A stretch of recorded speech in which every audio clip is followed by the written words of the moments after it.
물질과 감각적 자극을 좇는 세상에서 어느덧 잊혀진 오래된 지혜가 있습니다. 그 지혜는 우리에게 진정한 만족이 마음 깊은 곳의 절대적 고요에서 비롯된다고 가르칩니다.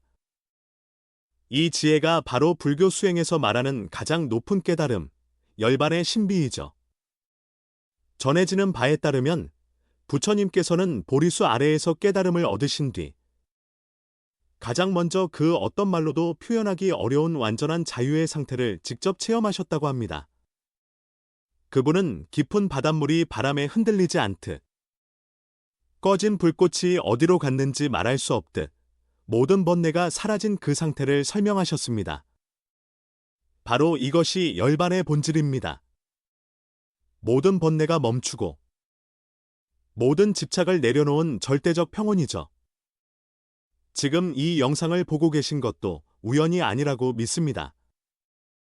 인연이라는 드넓은 바닷속에서 우리가 오늘 이렇게 만나게 된 것은 어쩌면 수많은 세월 전부터 심어진 씨앗이 지금 싹튼 것일지도 모릅니다. 만약 여러분이 삶의 진실이나 마음의 해탈을 갈망한다면 댓글에 나무아미타불이라고 남겨주세요. 이 선한 인연이 이어지길 바라며 곧 열반의 진정한 의미를 함께 알아보도록 하겠습니다. 열반이란 무엇일까요? 열반은 허무한 소멸이나 천국 같은 영원한 낙원이 아니라 선악이나 생사 같은 이원적인 모든 틀을 뛰어넘고 시공간의 한계를 넘어서는 절대적인 자유를 말합니다. 우리는 이 열반이 지닌 참된 의미를 탐구하고 옛날 고승들과 현대의 많은 스승들이 이를 어떻게 해석해왔는지 살펴볼 것입니다. 그리고 일상에서 어떻게 조금씩 이 경지에 가까워질 수 있는지 함께 고민해보려 합니다. 옛 인도에서 시다르타 고타마 왕자가 왕위를 버리고 6년간 고행한 끝에 마침내 보리수 아래에서 무상정등각을 이루던 순간 그가 체험한 것이 바로 열반의 경지였습니다. 산스크리트 원어로 불어서 끄다 혹은 꺼뜨리다라는 뜻이 담긴 이 말은 불꽃이 사그라진 상태를 비유한 것이지만 단순히 무무가 되는 소멸이 아니라 괴로움의 불길이 꺼져버린 상태이며 거기에는 지혜의 광명이 드러납니다. 아함경에는 이렇게 전합니다. 열반이란 탐욕이 다하고 성냄이 다하고 어리석음이 다하여 모든 번뇌가 완전히 사라진 것. 이 한 구절이 열반의 본질을 정확히 드러냅니다. 모든 번뇌가 멈추고 모든 고통에서 벗어나는 상태라는 것이죠. 여기에 담긴 뜻을 깊이 헤아려 보면 열반은 어떤 특정한 장소나 고정된 상태가 아니라 우리 존재 방식 자체가 근본적으로 바뀌는 것임을 알 수 있습니다. 부처님 당시 어떤 외도가 열반 뒤에도 열에는 존재하는가? 아니면 사라지는가? 하고 물었을 때 부처님께서는 침묵으로 답하셨습니다. 그리고 꺼진 불꽃이 어디로 갔는지 말할 수 없듯 해탈한 성자의 경지도 개념으로는 말할 수 없다고 설명하셨죠. 이 불꽃 비유는 열반이 언어나 사유의 영역을 완전히 넘어서 있다는 점을 잘 보여줍니다. 초기 불교에서는 열반을 유효열반과 무효열반으로 나누어 설명합니다.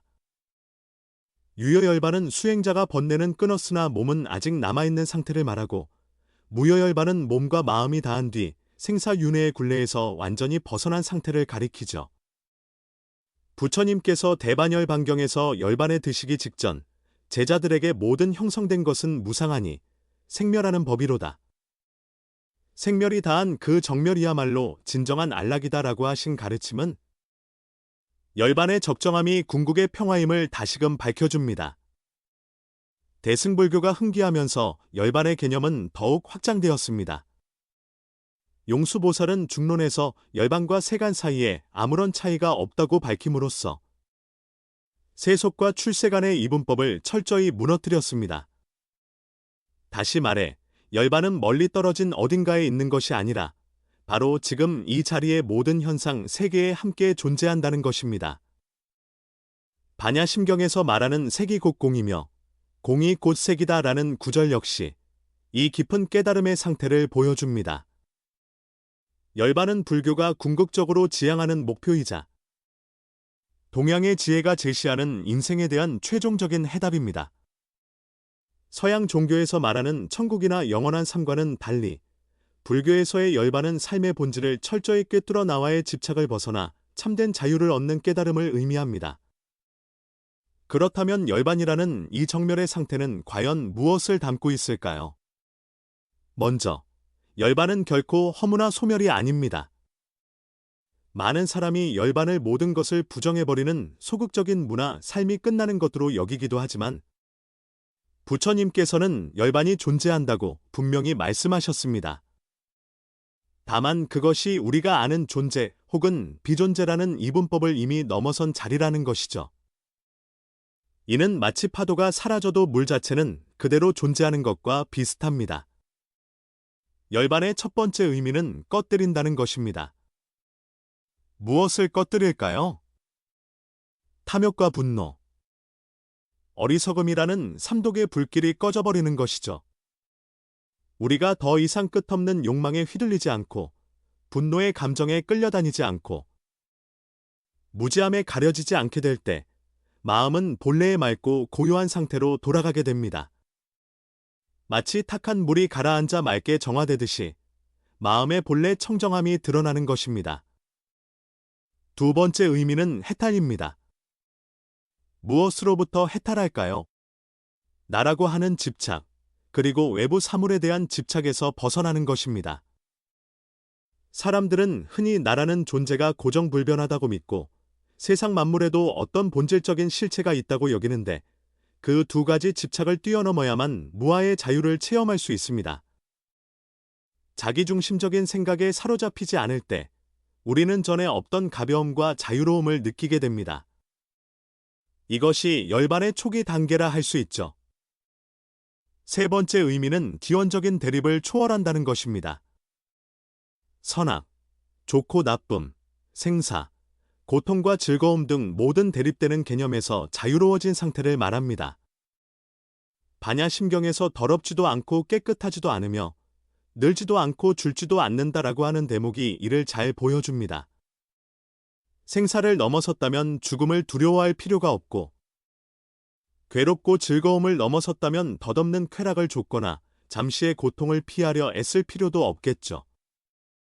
얻고 잃음마저 초월하면 순간적인 이득과 손실에 마음이 흔들리지 않습니다.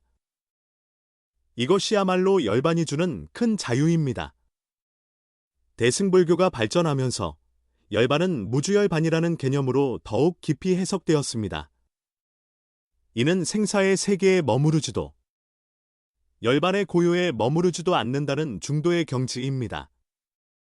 보살들은 대자비심으로 중생을 버리지 않고 뛰어난 지혜로 세상에 물들지 않으며 생사에도 머물지 않고 열반에도 얽매이지 않음으로써 모든 존재를 구제하면서 자신도 열반의 이상을 실현해 나갑니다. 마치 바닷속 물방울 하나가 자신만의 형태가 있으면서도 동시에 커다란 바다와 분리될 수 없는 것과 같지요. 그래서 부처님께서도 깨달음을 얻으신 뒤 49년 동안 중생들에게 가르침을 전하신 것입니다. 열반의 네 번째 의미는 본래 그대로의 모습으로 돌아가는 것이라 할 수 있습니다. 불교에서는 우리의 본성이 원래 맑고 온전하다고 봅니다. 다만 무명무지과 번뇌가 그 본성을 가리고 있을 뿐이라는 것이죠. 수행을 통해 그 장애물을 걷어내고 본래의 모습을 그대로 드러내면 그게 바로 열반입니다. 먼지를 닦아내면 거울이 저절로 빛나듯 구름이 걷히면 맑은 하늘이 본래 모습을 드러내듯 우리의 마음도 본래부터 청정하다는 것입니다. 불교의 여러 종파마다 열반 적정에 대한 해석은 조금씩 다르지만 그 핵심 정신은 하나로 이어집니다. 이것이 바로 불법의 포용성이며 다양한 뿌리를 지닌 중생에게 수많은 법문을 열어주는 이유입니다. 소승불교 계열에서는 개인의 수행을 통해 사막계 정해를 닫고 아라한의 경지에 이르러 번뇌를 끊고 열반을 체득하는 길을 강조합니다.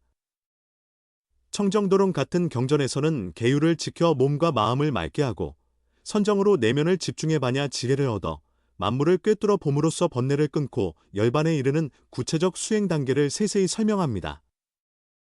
대승불교에서는 한 걸음 더 나아가 열반이 곧 세간이여 세간이 곧 열반이라는 불의의 가르침을 설합니다. 유마경에서 유마거사는 몸의 병을 드러내면서도 오히려 그 병을 통해 제자들에게 이원성을 초월하는 방법을 깨우치게 합니다. 그리고 모든 중생이 본래 불지혜와 덕을 갖추고 있지만 망상과 집착 때문에 그것을 알지 못한다고 이야기하는데 여기서 말하는 결회장이 바로 열반의 씨앗입니다. 망상과 집착만 걷어내면 열반 적정은 이미 지금 이 순간 드러나 있습니다. 선종은 더욱 직접적으로 마음을 꿰뚫어 본성 성품을 보면 곧 부처라고 설합니다. 육조 해능대사가 단경에서 보리에는 본래 나무가 없고 거울대라고 할 것도 없다. 원래 한 물건도 없으니 어디에 티끌이 붙겠는가 라고 말한 것은 열반의 적정함이 결코 먼 곳에 있는 게 아니라 바로 우리의 이 마음자리에서 완전히 드러난다는 것을 여실히 보여줍니다. 선종의 가르침에서는 열반을 멀리서 얻는 것이 아니라 순간적으로 번쩍 깨닫는 도노를 통해 곧바로 체험할 수 있다고 합니다. 열반 적정에는 4가지 덕성이 있다고 전해집니다. 항상함, 참된 기쁨, 참된 나, 고요함입니다.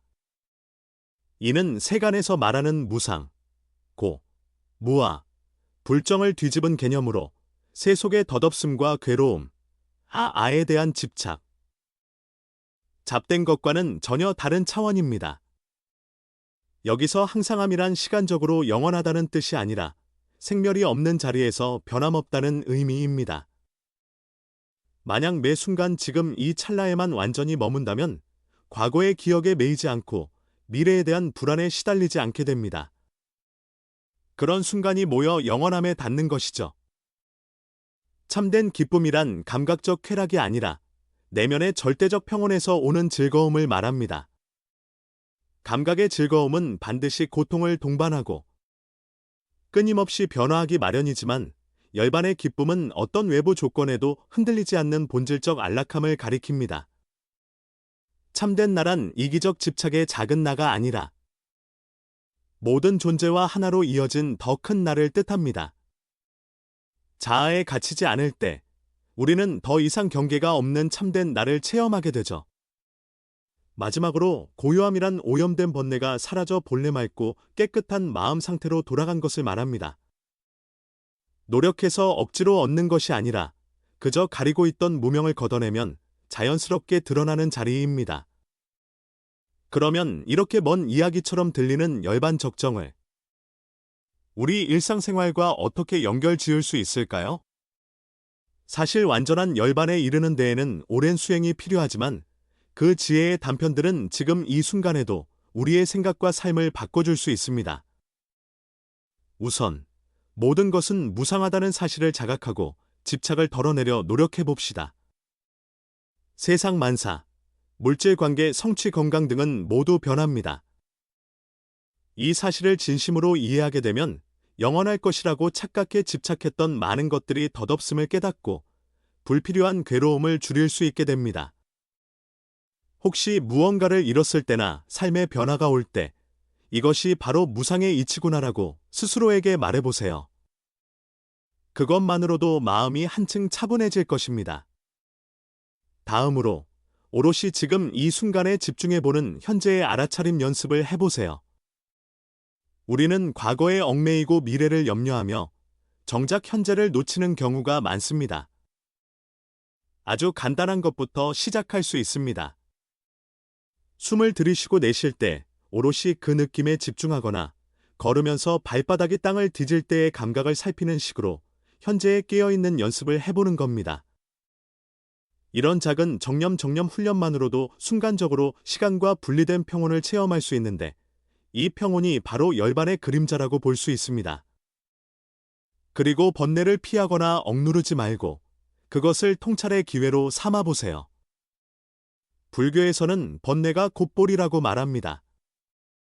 분노, 질투, 두려움 같은 감정이 솟아오를 때 그것을 없는 척하거나 꾹 눌러 참는 대신 어떠한 판단도 없이 그 감정이 어떻게 생기고 사라지는지를 지켜봅니다. 그러면 그 번뇌가 오히려 내 마음속 무명을 비춰보는 밝은 거울이 됩니다.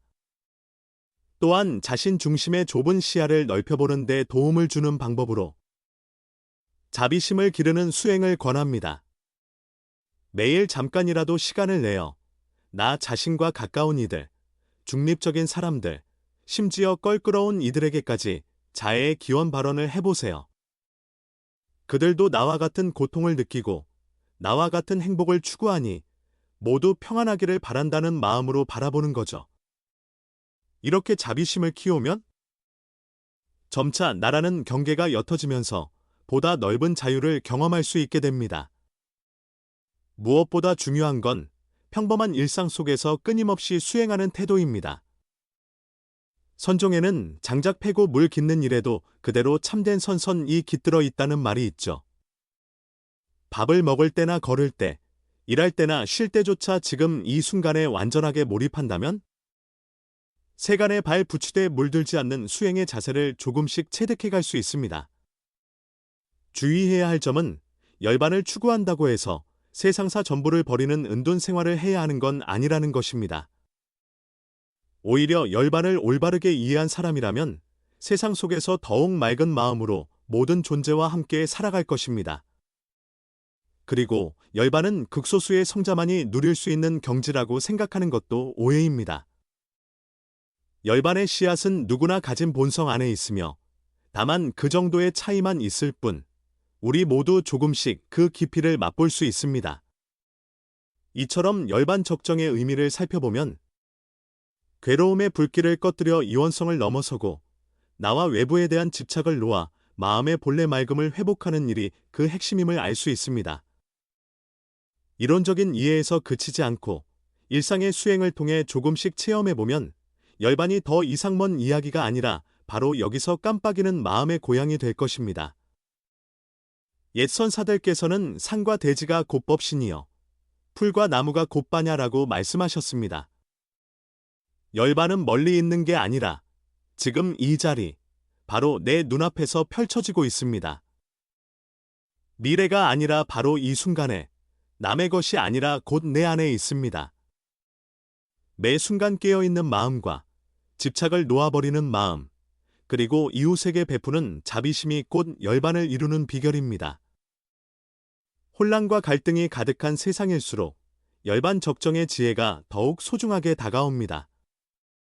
진정한 평화는 바깥 세상을 아무리 바꿔도 만족할 수 없고 결국 내면의 번뇌를 잠재워야 찾아온다는 것을 가르쳐 주니까요.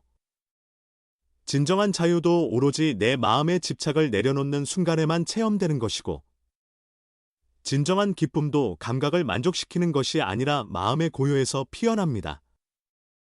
우리가 이 지혜를 조금씩 실천할 때 삶은 미묘하면서도 깊이 있는 변화를 겪게 됩니다.